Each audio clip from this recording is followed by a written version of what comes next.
Why do we get so afraid of it that we convince ourselves that we'll never feel again? What if that's what you came for? To discover that feelings are amazing. That was instantaneous healing. And I absolutely know it. All of that time trying to heal and process, and all I needed to do was come back home. What makes me think I'm not going to survive anymore? And there's going to come one day when I don't. And I'm not giving up the next 40 years on the basis of today might be the day, and so I need to avoid suffering at all costs. Like, I was born to suffer. Just as I'm born to experience joy, I'm born to experience pain. Leave them alone. They won't hurt you. Move on. What if that's before to discover that feelings are amazing? And once you find the liberation in them, that's when you can choose to live this beautiful dream, knowing that you're going to wake up at some point. It's like, it's safe to suffer. Who am I to think that I'd get out of here suffering free? So far, I've survived it all. What makes me think I'm not going to survive anymore? And there's beauty in getting lost in it. There's beauty in the suffering. I've had so many beautiful things that have come out of my suffering. Bring it on. Welcome, Nikki. I'm looking forward to our conversation. This conversation was sparked out of many discussions and conversations that take place in my Facebook group, which is called Ask and It Is Given. And we explore in the group who we really are, our true nature, the nature of reality, as we look to understand ourselves more deeply. I'll turn it over to you to just a bit of an intro about yourself, and then we'll discuss what we're starting with. Yeah, thanks, Dominic. And hi, everyone. My name is Nicky Bartley. I work in organisations around stress. We provide stress risk assessments. Prior to that, my background was social work with a mental health interest. Worked in youth offending teams for my whole career, really. Spent sort of 25 years within youth justice before I moved into coaching in 2004. And then this last 5 years has been mainly working B2B, providing stress risk assessments. And I saw a post, I think we're going to talk about that, the ideas around that post in a moment. But I've been in your group for a little while, probably about 12 months now. Brilliant discussions, really interesting. Some that make me sit there and go, oh, like, I didn't know that, or I can't see that, or what is that? Weirdly enough, I've got all my journals next to me. I often journal on stuff like that as well to try and really understand, because I know the bullshit. I tell myself a lot. So I like to write it on paper, so it just gives me is that absolutely true? Is that true? Yes. Yeah, that's an intro to me. And I think on one of your posts, one of the things that I think there's a question about, is there a choice? Does soul choose to be here? Do we choose this existence, this particular life we happen to be living out? Is there a choice, or are we just born in by accident? And I think I shared my view, which is, and it's this. So I've had lots of different experiences that people would say they're really traumatic. And whether they are or not is a different conversation, but I do not believe that I would have come here to experience them if I didn't want to. I really believe that there was a choice made somewhere, and not by me, the little Nicky Bartley, who's in this personal space and that doesn't always have access to universal mind. But absolutely, I believe my soul came here for me, to be me.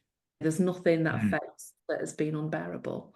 And that doesn't mean I haven't faced stuff that's any less than anyone else. So I really think we do make some choice somewhere. And I'm glad, I'm glad that to make that choice. Yeah, that one around choice and the freedom, where people talk free will and those types of things. It's interesting how, very controversial it can be within spiritual conversations and discussions, and especially the horrible stuff. It's one of the things that I know we would be wrapped up in words, and words creating misunderstanding, because we're trying to point to something that is not, it's before the world, the physical world, where we have this understanding that there's more to me than this. So there's that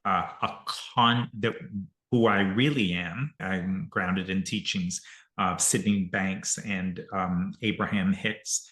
And Abraham describes who I really am is pure source energy consciousness, is just pure consciousness.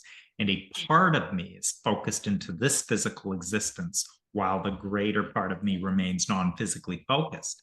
And just in that perspective, there's only one thing happening with a focus that is this experience. And that's and it's one of the conclusions I came to a few years ago was, if I experience oneness, if I experience the sense of oneness, let me say, have I had the direct experience? I don't know, because we have this perceptive experience, don't we? But I've got this knowing that that's true, and no proof other than my lived experience. And that's really the only one I need. Really the only one I need. And so for me, it seems that there's oneness, and then there's the trillions of views that there isn't oneness, that looks like anything, it looks like separation, it looks like individuals, it looks like me, Nicky Bartley, and you, Dominic. And that is the ultimate game. And I remember, God, that I've spoken about this experience for ages, but I remember being probably around about 6, and my parents, the house I lived in with my parents, where our bathroom was separated by just a little 3 by 3 foot cubicle space that led out into the back garden, and then there was a kitchen. And I remember tripping through to the bathroom, just wanting to go to the toilet, and suddenly stopping in that 3 by 3 space and looking up and thinking, oh, beautiful. And feeling this really expansive feeling, and everything fell away from my mind. And I knew at 6 that there was something that at the time I thought something that my parents hadn't told me. It's like, my mum and dad haven't told me something. oh wow. And interestingly, from then on, I started sneaking out on a Sunday morning while my parents were still in bed to the chapel down the road, and sitting in the back of the chapel and listening to the vicar and the choir and joining in. And this is bizarre. My parents didn't know, because my mum was born Catholic, my dad was born Protestant. And one of the agreements they made was religion wasn't going to factor in their marriage and in their family, because they'd both had a lot of disagreements with their family over it. So I was born into this very non-religious household, and God wasn't talked about at all. You didn't speak about it. Don't mention God in this house. And I became really fascinated. Like, the more you can't talk about God, the more you want to. So I used to sneak out really early while my parents were still in bed to go to the chapel. And this must have gone on for months and months, I didn't know. And then all of a sudden, it must have been around about Easter, and the church decided that they were going to take the brass band and the choir all along the streets and collect money. And at 6, I wasn't really old enough to really understand. I just, again, tagged on behind. This big brass band sing. I just loved singing hymns all the time. There was something about the vibration in my chest. I hadn't got a clue what the words meant, but I was fascinated by this man called Jesus, and it just gave me this sense of, this is part of something really special. And it had that same feeling that I had when I stepped into that room. And now, as I'm older, rewind, fast forward, I recognize that same feeling as what I'd now call oneness, this infinite space that we're all part of, that where the differentiation doesn't exist. And we've got loads of different metaphors for it, and it doesn't really matter, because I think we come to talk about this. Yeah, we've come to talk in metaphors. That's why we can't describe it. That's the fun of it, isn't it? Yeah. And the implications of that, when in the truth of that, when it becomes practical here, it's what you're pointing to is, well, how can that be? That would make equivalent the victim with the perpetrator. That would make equivalent things that are clearly not equivalent. You know what I've just realised, and I told that just what you just said, you just pulled me back to, actually. the fact of the matter is, anyone listening to that might think, oh, she had a beautiful childhood and never sort of faced any adversity. And actually, that's not true. You know, there were things that happened in my childhood that I don't quite want to disclose here because my parents are still alive. People would say that must have caused you trauma that went on from my, you know, from being five, you know, from age 5 to 11. And Mm. I think I told you before we got on to this call, when I said I don't really want to talk name that specifically. I'll talk about other things. But actually, when I think about those incidents, I never really thought there's something wrong with me. They are happening because I'm a bad person, because I aren't doing something right, because I never took that on board. In fact, I would say what I took on board was I saw myself as this is happening to me so that it didn't have to happen to my sister. And I was actually okay with that. Wow. And once the incidents were over, they were over. Where trauma for me came in was the time I knocked on my cousin's door and my auntie, her mum, answered and said she's not in, Nikki. She's gone up such and such's house. I don't want to name the girl in case she watches this because I love her now. She's gone up such and such's house and they've all gone out for the day. And I thought, they've all gone out for the day without me. And Ah, I remember that. I was probably about 7. I remember walking up the street with my head down. They've all gone without me. That is what I grew up with. Like, make sure you're chosen next time. And this, so many, I can think of so many of my misunderstandings that stem back to incidents like that. Because what, and you know, I was stalked, seriously stalked for 7 years between the ages of 24 and, you know, 32. And people used to say to me, how'd you put up with that? And to me, I was like, what do you mean? Like, again, it was something I never took on board that was mm, me. My husband did at the time. He's not my husband now, but who I was married to at the time took on board that it was him. That was really interesting because obviously it happened to us. Um, and I think the difference is in terms of, again, I just never took on board that it was me until I was told it was me.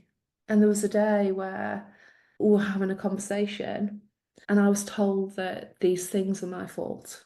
And the person who told me that they were my fault, I actually was someone I cared about and respected. And so their word had weight and meaning that really hit home. And there began my journey with mental illness. Within weeks, I was diagnosed as bipolar. My position at work became very tenuous. A lifetime of diagnosis is what you're going to have now, Nikki. Never thought that I would come out of at the other end. And so it's what we give meaning to. Trauma arises from. And I've seen this in my work all the time. You know, all the way I saw this in social work. I see it now in some coaching. I see it now when I do stress risk assessments and mhm, we discuss all the risks around distress and trauma. And I also see it in the patterns that play out in a life. And I think that to me is what I chose. Like I came to have this learning to understand who I really am, to mhm. understand that I'm not that. Wow. Well, so this gets to what you just said there in the end, to understand that I'm not that. There's something about that. I mean, it's Yeah. quite powerful when you understand who you are. The misunderstandings just don't make sense, even if you believed it for decades. Yeah. Once you realize, they dissipate, because what doesn't make sense is impossible to hold in your mind. What's a lie? We could say, what's a lie? You know, that was your fault. You caused it as a lie, would not hold. You can't hold something once it's revealed as false. Yeah, it's you just see the insanity of it, don't you? You know, once you realize it's not that. And that they are the lessons that I believe I chose. I came here to discover what I'm not, because only when I discover what I'm not can I discover what I really am. It's like we're like onions and we've got these layers and I've had countless conversations with people who have had similar experiences to me and haven't faced trauma, or people who've had similar experiences to me and have faced trauma. But one thing in common that we have is when you come out of it, when you see through that that is not who I am, that's that I was building this identity out of nothing. Mm. When you come through the other side, that there's something about, yeah, I would always choose me. I would, of course, I've chose me. And I have these conversations in the businesses I work in because we measure someone's the whole life. So we'll go in a business and we'll stress risk assess the business. And in order to do that, we find all of the risks. So every employee will go through it and they all have their own dashboard back. And inevitably, some people come out with showing high risk of emotional distress. And that's always a really good discussion point because, of course, sometimes these are these people who are really strong. I don't know why I've scored high for that. It's like, do you like to feel? No, I never have any feelings. It's like that'd be why you've scored high for that. So we have these discussions then. That's where we're in this space where it's like, what does it mean to feel? Like, what does it really mean to feel? And why do we get so afraid of it that we convince ourselves that we'll never feel again? And what if that's what you came for? What if that's what you're for to discover that feelings are amazing? And once you find the liberation in them, that's when you've got free will. That's when you can Yeah. choose to live this beautiful dream, knowing that you're going to wake up at some point. Yeah. There's something I notice in the getting stuck around where people talk about, well, but if that happened to you, you must process it. You've got to heal, integrate. In fact, someone you probably have been told, maybe, where someone Yeah. was said, oh, you're just bypassing Oh yeah, because, I got told that 2 days ago. I'm like, oh, you know what? It's hard to argue with someone, and I don't see any point. yes, yeah, Because how, if I've got to convince someone of something, then I've yeah, also almost got to go against myself to do that. I can only know what I know, and right. I can't give that to someone who doesn't know. Yeah.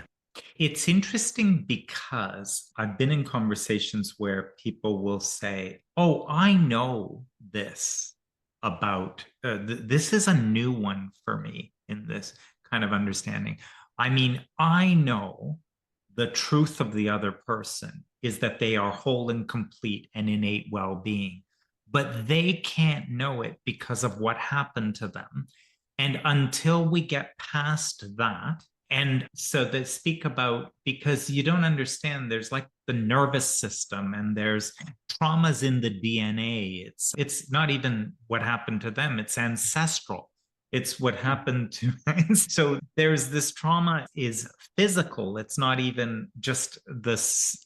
And so then there's this whole conversation of the way I interpret is that the person is broken and we somehow have to fix them first. And then they could see who they really are. But you can't start there.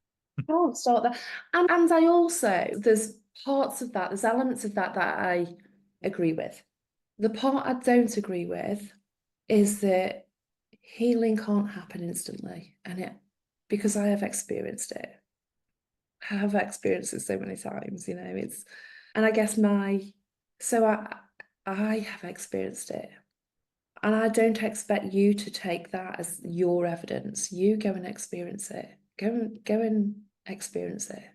And there are some things, when that conversation happened between me and my ex-husband, and he said there's something wrong with you because everyone who's faced what you would face, Nikki, would have had years of therapy, would have been traumatized. And I said, well, to be honest, I never really think about it. And yes, you've ignored it, evidence that you need therapy. Blocking it. I was like, he's right. He's obviously right. And so I went for 7 years trying to process stuff that I'd actually processed 32 years before. I became Wow. traumatized after living this life that I wasn't traumatized from. Oh, wow. And the most interesting thing is I've got chronic illnesses. I was on so many medications. I was doing probably 2 grams of cocaine a day. I was drinking heavily. I was on a lot of meds. I was in and out of psychiatric Mm. wards, 7 suicide attempts. And then I picked up Jamie's book, Jamie Smart's book, The Little Book of Clarity on a Train. And I was reading it going down to London. And I thought, oh, that's interesting. And I finished the book off over that week. I didn't read it all at once. I finished the book off and I thought, that's really cool. I wonder if that could be me too. And I went about my life and I suddenly started to find that I was opening mail that I hadn't opened. I'd got piles of mail that I'd hidden in cupboards because I wouldn't dare face them. I never opened my front door because I knew the bailiffs were always after me. And I suddenly started, get back from London, thought I'm going to open this mail. And I discovered I was in £149,000 worth of debt. And I thought, the best part about this is I haven't opened my mail for 7 years. And I've read a fucking book on a train. And here I am opening my mail. That, like, that was instantaneous healing. And I absolutely know it. It's like all of that time trying to heal and process, and all I needed to do was come back home. Wow. That's an experience which proves, it proves to you because you Yeah. experience. In the teachings of Abraham Hicks, they'll say words don't teach, only your own life experience can. And they're humorous about it because they say they do a teaching of this. It's a channeled teaching, and they're like, words don't teach. It's odd we use so many, right?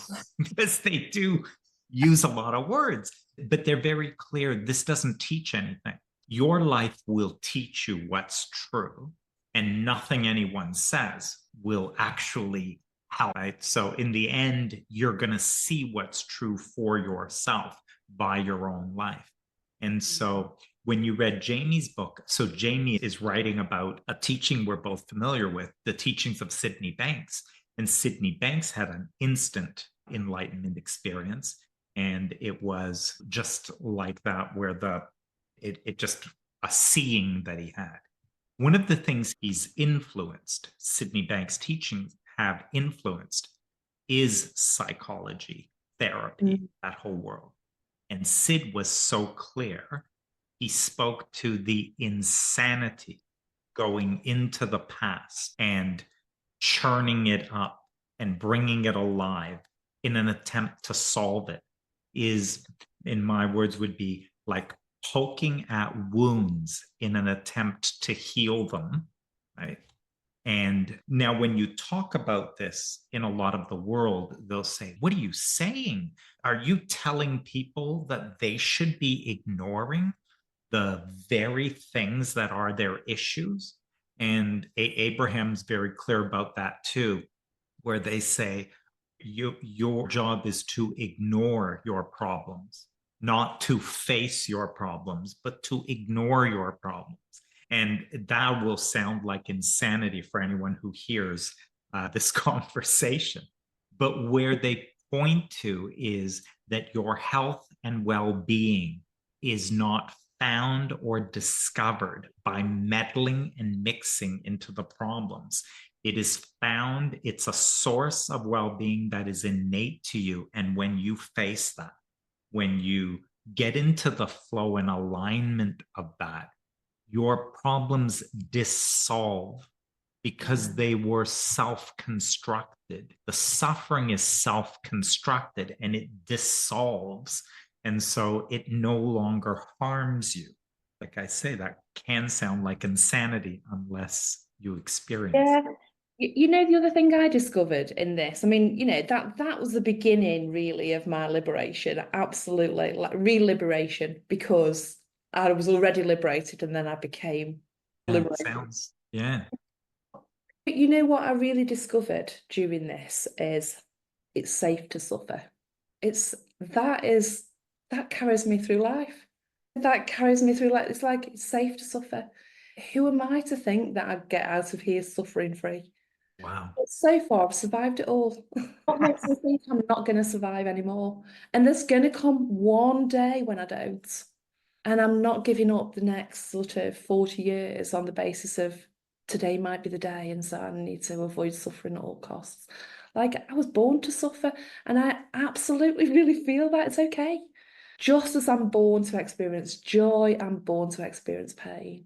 It's the whole 9 yards, isn't it? That's called life. That really, Sid, one of the quotes that so many people share from Sid is that how if the only thing we learn was not to be afraid of our experience, that alone would change the world.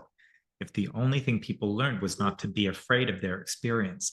So that suffering idea, I'm sad, I'm really depressed, I'm really whatever, or I feel enormous fear and despair, right? And from the understanding of, but just from your own experience, you have never been in a feeling that did not change. You have never been in a feeling that did not change. And so, One of the things I teach people in my workshops when we go into the businesses, and the first thing I say is when we're talking about emotions, is no one ever dies from a feeling. People die from trying to do something about one. Leave them mm, alone. They won't hurt you. Move on. Get on. You don't act them out, and you don't block them like the feelings. They have information in them, and that information will come to you in time. You'll have an idea, or you'll have an insight, and in the meantime, crack on with life. And so someone might be watching this and say, oh, that's really flippant, and that's okay as well. Like, I don't worry about hurting people's feelings. I don't worry about mine being hurt. It doesn't mean that I don't get my feelings hurt and think, oh, they piss me off. I feel that, but I also know that that isn't true either. And it's like I cannot get lost in that stuff because it's just so pointless. It's just so pointless. And there's beauty in getting lost in it. There's beauty in the suffering. I've had so many beautiful things that have come out of my suffering. Bring it on. yes, I know. A year or 2 years ago, I can't remember, went through, I lost a friend of 30-year friendship, and the grief surprised and shocked me. I was not expecting that feeling. And the paradox is I wasn't afraid of it. And and also I wasn't wanting to be out of it.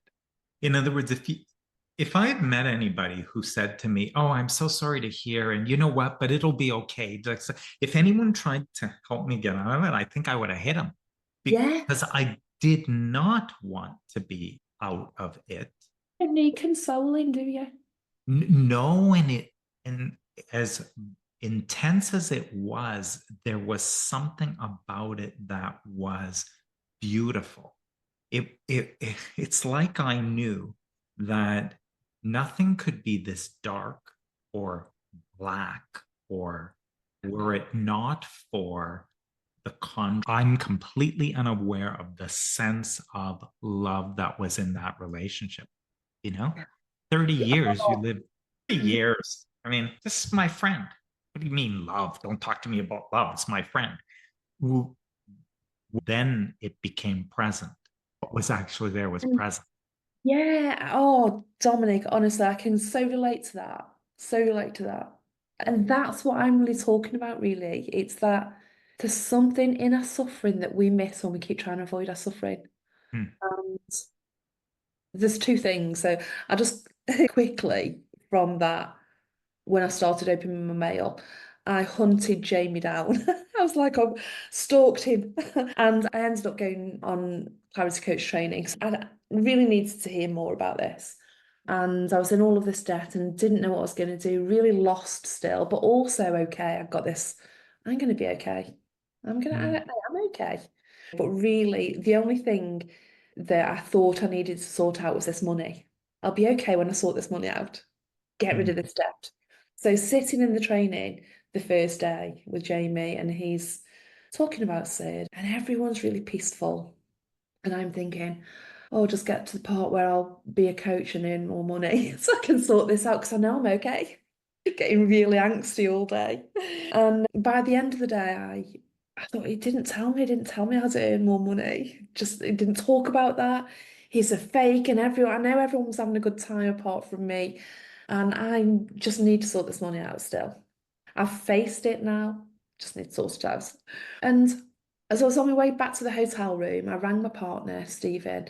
I said, I'm coming home tomorrow. I'm not doing the rest of this year. Like, this guy's not going to teach me anything after all. And Stephen, my partner, said, you always do this. And I was like, what the fuck? And you can fuck off as well. And I put the phone down on him.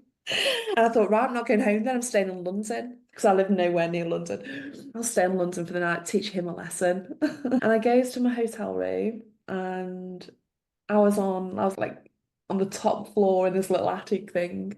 And I was just falling asleep and the fire alarm went off. And I thought, oh, maybe this is what I come to London for. Maybe I've come to London to die in this hotel fire. I felt so at peace. People laugh when I tell them that. How can you feel at peace? But you know what? I've tried to commit suicide before, and I didn't feel at peace. I was really distressed because actually I was fighting to live and I didn't know how to. But this time I was actually like, I was really at peace. I was like, and then all of a sudden, I thought, no, I'll go downstairs. And I goes downstairs, and everyone by then had evacuated. And they were all outside lining up. The fire brigade were there, and the receptionist, this little Chinese guy, runs in. And because I sleep naked, so I just made my way down to reception in the dark naked with all the alarms going off. And he said, Miss, it's a false alarm.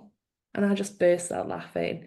And I thought, I had this real sense of, and he's looking at me because I'm laughing my head off. It's all a false alarm. Like, Wow. it's all a false alarm. And I just really got so, overcome with this beautiful emotion. It's like real safety and okayness. And that was a massive lesson to me. That was kind of all of the money worries went away. It's like, it was never about the money. I've just got this habit of worrying about everything. And if it isn't about the money, it'll be about something else. Like that's what humans do. And I've got this real sense of, yeah, it's okay. I'm okay. Yeah, really powerful how I could hear in that story how something in these teachings speak to it's all thought. And people say, okay, that's simplistic. Stop saying that. Stop saying that about it's all thought. That's diminishing the truth of what's going on when you say it's all thought. But you just said something there that's so important. In that example, someone would say, "Don't say that to Nikki because it is money. It is a situation about the money. You're speaking from a privileged perspective because money's not an issue for you. But look, she really is. She's in debt. She's got this actual challenge. The problem is money. And what you just said is, no, the problem was worrying. Well, but you were worried about money, but the problem's not money. It's worry. And worry is simply a thought. It's a thinking, an unproductive thinking, a damaging use of thought that I don't realize I'm doing because I actually think that this way of thinking is legit because it is about that or that or that. And as you said, but if we pulled away the money, I would now start worrying about this other thing. So it's the habit of thought that's my problem, not what I think my problem is. Yeah. And I think this is where people say, oh, you need to heal that pattern. The pattern heals once you see it's a pattern. There's nothing to heal, it's an illusion. Yeah. Yeah. In an instant. Yeah, it's gone. It's In gone. an instant. Now, how do you address? I want to say, because you brought that up twice around in an instant and it happens in a moment. And I'll say something about that. But how do you address the fact that, okay, I know all that. I understand that's true. But there are some people, and if they're in a particular state, the nervous system, it will not allow them to be. You can't talk to them about that because that trauma that it's embedded in them. And so they can't think right, which would suggest there are some, we're all equal as who we really are, but some are not so equal. Yeah. And you know what? I love Gabor Mate's work to an extent. The body keeps score. No, that Gabor Mate. There's two of them. There's Gabor Mate and there's another guy who I really love as well. But it's to an extent. And I'm going to qualify this. This is where I feel like I'm an expert. Yes, yes, I'm yeah. going to qualify this. When one of the reasons that I developed an algorithm around stress and trauma was because I don't believe what we're teaching people. And I wanted to prove it. Because I am a bit like that. I'm a bit like people are saying there's no science. It's like, I'm going to find the fucking science then. I No like this. science. I like this. And so in 2019, I went to Kiel University and I was having these conversations and I said, I'm going to prove this. Do you want to help me? And they said, yeah, it's really cool, really brilliant piece of research. And so we took all of the evidence and research spanning back 140 years across 7 disciplines. And I said, okay, our aim here is to find some principles because you're academics, you know how principles work, and you know that without principles, there's no truth. It's just supposition and dreaming, guesswork, and nice ideas. So let's take all the evidence and research around stress and trauma and find the principles. And they were like, that's really cool, Nick. So that's what we developed in 2019. There's 2 things going on there. So we take this algorithm into businesses and we stress test the business and all the risks that are identified. We then say, is that really true? Is it true 100% of the time?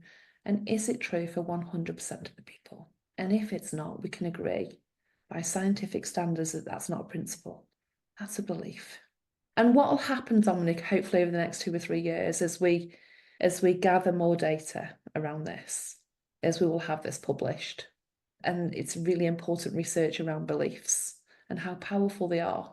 And from that, we can then say, well, actually, that's the totality of our experience. And I know I've explained that really briefly and in a few minutes, but that's exactly what I do. So absolutely, yes, our beliefs are immense. And there's nothing beyond them if we don't see beyond them. And very often we don't. What seems true is true. That's the point of it. I love the way you said that because there's 2 ways to hear that. There's nothing beyond our beliefs, which could be what Sid said is it's all thought. There is nothing else. There is nothing beyond our beliefs. And we can't see it until we can see beyond them. I mean, it's an interesting statement. Until the belief is gone, you don't know you're in it. Yeah.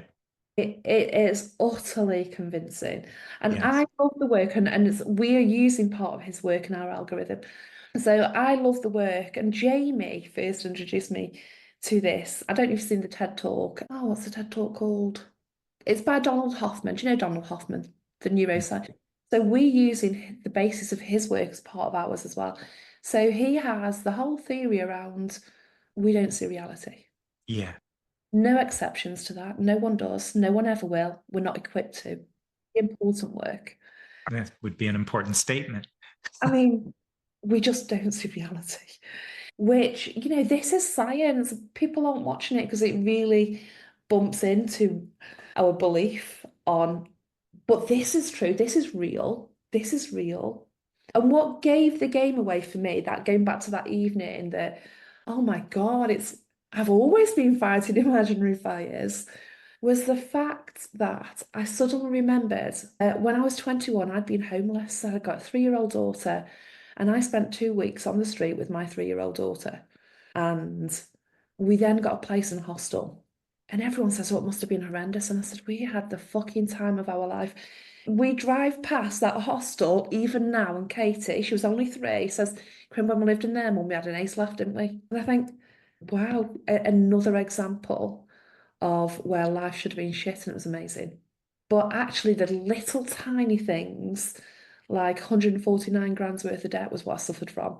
And it's like, it's funny, isn't it, that real world problems we deal with somehow. We're not I say real world problems, not a real world at all, is it? But those actual moments where our body goes into fight or flight.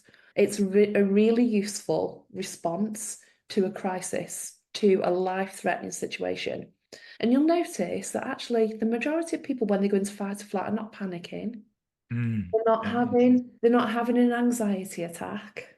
They're dealing with, because that's what fight or flight equips us for. Our cortisol goes through the roof. Like all of these chemical reactions go off because in those situations, we can then deal with an emergency. It's a great response.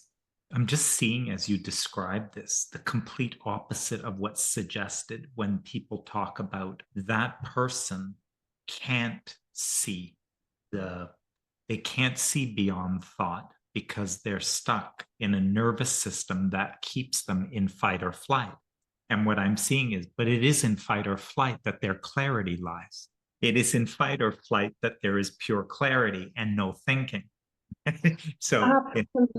That is so wise of the body, but people are trying to get out of it. Yeah. And so they're not actually processing anything. You know what happens when we fight or flight? Our vision changes really subtly. Our vision changes. We see differently for a reason. We're able to see risk differently. The world looks different. We're equipped to see differently, but everyone's trying to get out of it. There's so much calm. People pull cars off fucking bodies in fight or flight. Yes, What yes, they do. Yeah, powerhouses. you're in a state of alignment where extraordinary. I'm not saying go and spend your time all day in fight or flight, but the risk around fight or flight is when you're coming out of it and you've not used those senses for what they were meant to be used for, because then your body's still flooded with cortisol that didn't do anything, was no use. And it's got to come back because you didn't learn your lesson. I'm sorry, but yeah, you'll go into it again because it needs you to see something. You're not stuck. It's just giving you maximum opportunity to see something different. Well, and that's interesting because when you think about from the perspective of the helper who supports, there's something important about, are you seeing the person for the human potential that they are, or are you engaging with them as something less than that? And which is where I kind of go when I hear people say, no, they can't hear who they really are. So you got to deal with other things first. You first have to heal the thinking, which would be like, first you have to heal your worrying. And let's talk, well, what are you worried about? And let's look at whether that worry, let's like see where the worry came from and etc. And then you spent 7 years of playing around with all that. And this is what Sid said. There's no way out of thought by engaging with thought. There's no way out. And it's all thought. It's Donald Hoffman saying we don't see reality. We don't see reality. We're only interacting with our own thought. We are not dealing with reality. We're only dealing with our own thought. So it is our own thought that is causing the problems. And again, people will hear something like that and say, you're dismissing real problems, like real money problems, real serious issues that. I'll go with that. I'd rather do that.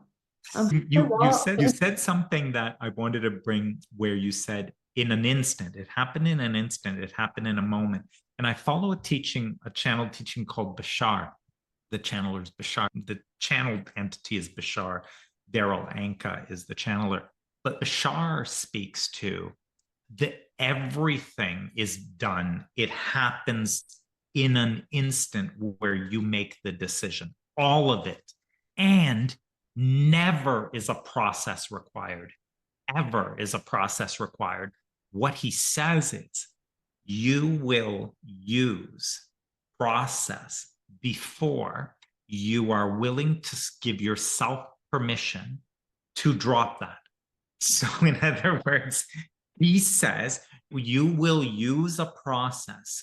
It's like, it reminds me of in a story about in solution focused therapy, where I heard the instructor talk about that the person was coming in and just talking about what happened to them. And the instructor said to them something like, how much are you going to keep coming session after session, discussing this before you're ready to move on? And without missing a beat, the person said 12 more sessions. Yeah. But yeah, exactly. Oh, I love that. It's amazing, isn't it? It's amazing. Without missing a beat and not even emotional and not defensive. When When they were asked, they said 12 more sessions. And so this person, therapist, continued on. And after the 12 sessions, the person said, well, I'm done with that. And this is like where Bashar is like, well, there isn't, it's not about a healing or whatever, is in an instant. It happens in an instant, but you have the freedom, the free will, the choice that you will not give yourself permission to let go of that thought.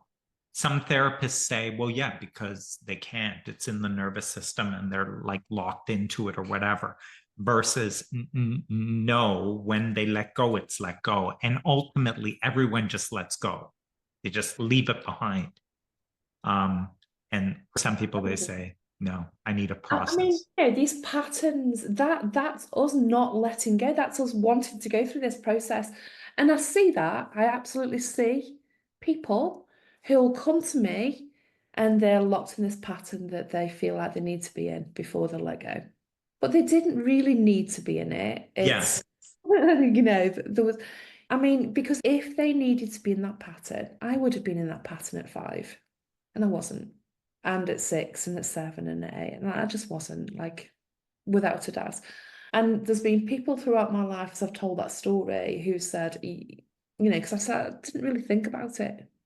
Something that was, I was glad when he was dead because I thought, you evil man, not really anything. And that was it. It's nothing until it was brought to my attention by someone I really loved deeply and respected and thought was better than me and thought was wiser than me, not better than me. I thought he knew more than me. There is something wrong with you. And I went, oh, yes, there is. And became insane for 7 years. And I look on that now and I feel like I was acting that out. And I can't even explain that. I was like, wow, I acted that well. Yeah. I acted that well for 7 years. Interesting, right? The power of thought. You weren't giving it a thought, and you were in your health and well being Yeah. until someone convinced you to think about it in a way that puts you into a harmful disharmony with yourself for Yeah. 7 years. That Yeah. is the power of thought. There is And no trauma there outside of the thought. There nothing isn't changed other existence. than that. And I became ill. I was suicidal. I Yeah. became into drugs and alcohol. Around about 2000, I suddenly, for a little while, started to get a lot of clients, a lot of male clients that come to me and say, I'm angry and I've had a referral and, my partner's given me an ultimatum to come to you, Nikki, because you're really good with angry men. It's like, oh, that's interesting. It must be because I'm an angry woman. So I had this one particular client. I remember sitting in Costa Coffee with him, and I had worked with his friend, and so he'd come to me and said, my mate said you did like 2 sessions and never out to see you again now. I said, yeah. It's like, well, you're gonna have a hard job with me. I was like, why? He says, oh, I'm really angry. I said, oh God. I said, Chris, I don't know what I'm going to do with this. I said, tell you what though. I said, let's just go outside and look at the sky. It was winter. And I said, I just feel like I want a breather. And we goes outside and I could see him looking at me thinking, she's insane. And I said, just look up there. And he looks up at the sky. I said, what do you see? It's just a load of stars. I said, yeah. I said, that's where you come from.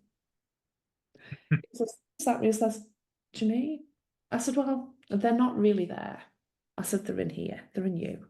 I said, everything that you can see right now is being projected out there. I said, and that's quite magical that you can project them stars.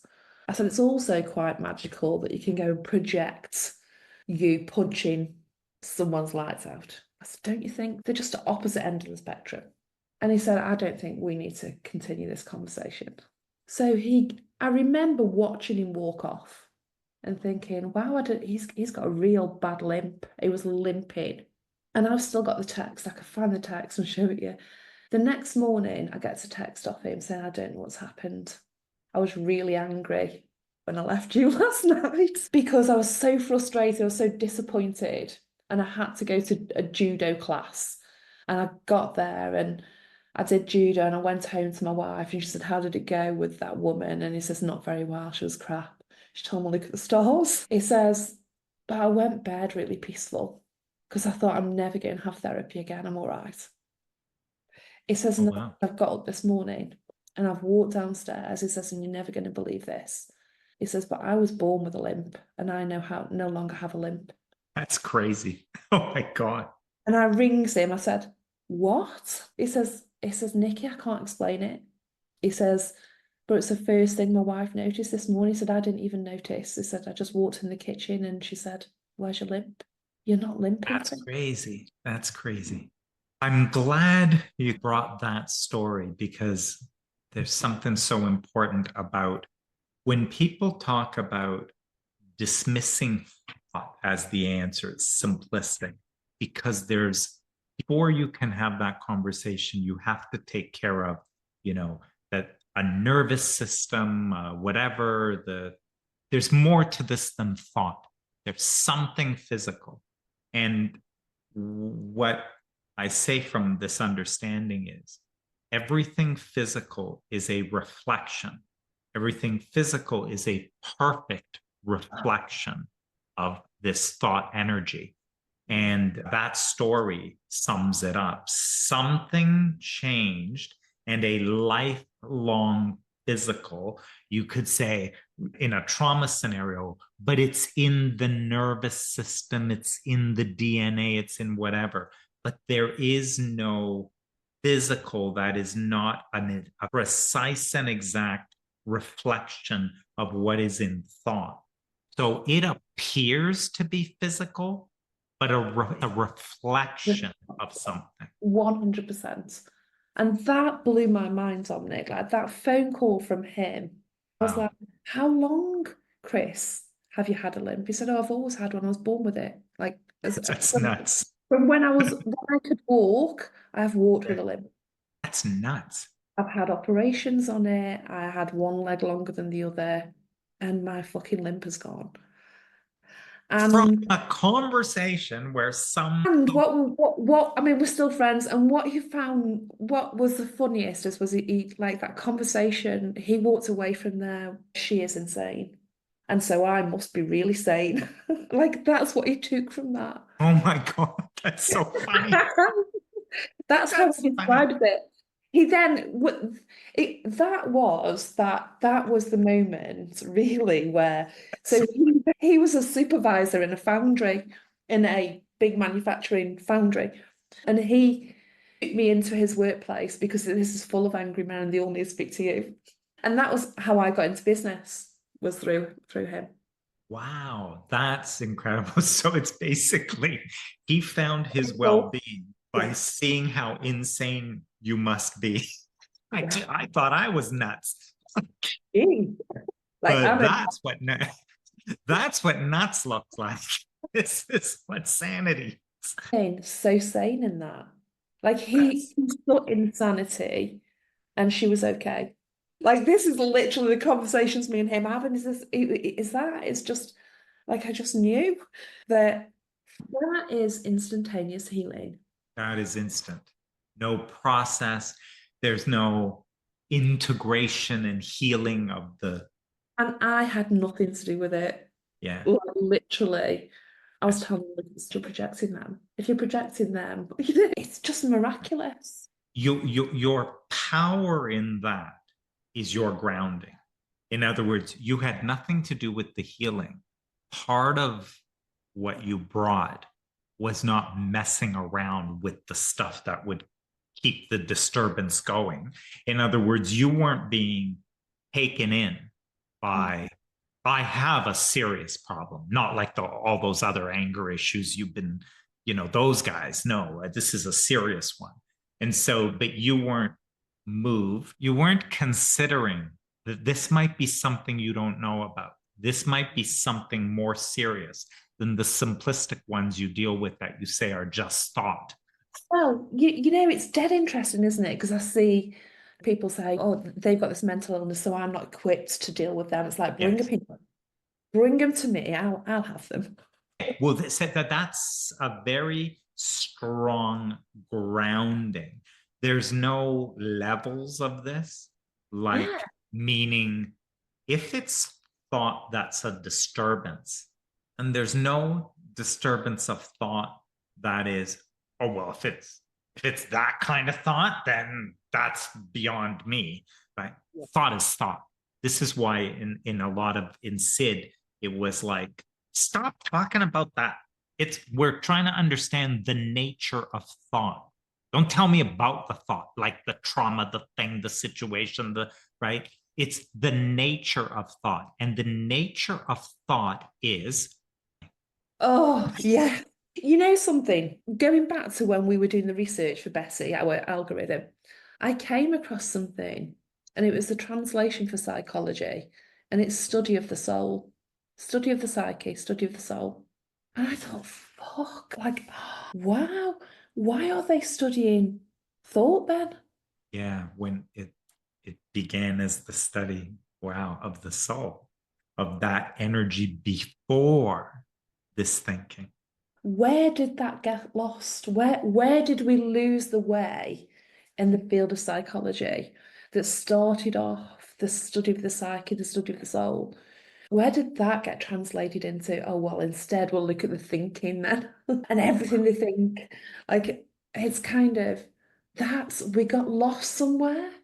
Yeah. And all events, everything that ever happened is a problem only in thought. It is because it's not happening. Yeah. You said, which that's a kind of an interesting insight. See, my nervous system is equipped that if fire breaks out, my thinking will clear and I will be wise because Absolutely. I will be moved. There will not be thinking going on. But when I have a problem and it's not real, When you imagine the problem. because it's not a fight Yeah. Yeah. and it's not a lion. So when I have a problem and it's not real and it's thought constructed, then that interference is one where is self-caused. I mean, I'm self-causing, and Yeah. yeah, And sometimes I wonder if we do that for entertainment value. Like, what else would I do with my life? I didn't for make it. sure, for Seriously, sure, there's some um, fun in the drama. It would be boring without the whole what drama. else would we do with our lives if we didn't live this illusion? Like, Yeah, this has been incredible. Yeah, and I'm fascinated by your work. That's a yeah, whole. my work takes a lot, yeah, the work is ace. And I feel very, very lucky that I keep stumbling on stuff that I love to play with in my work as well. It's like, Yeah. If people do what, where should they connect and reach out?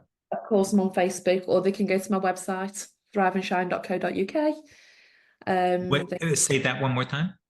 thriveandshine.co.uk. Thrive and shine. And I'll put a link. www in front of it, of course. Yeah, I'm on LinkedIn, I'm on Facebook. I'll put a link so as well so that it's easy to find you. Yeah, this has been wonderful. Anything else that you wanted to say just to be complete? Oh, thank you. Thank you. It's been a Mm. really, really cool conversation, and I'm so glad I joined your group. It was Ah, well, brilliant. thanks for taking the time and sharing this experience and the wisdom and insights that life has taught to you. So, yeah. All right. Well, thanks again. All right. And I'll speak to you soon, hopefully. Yes.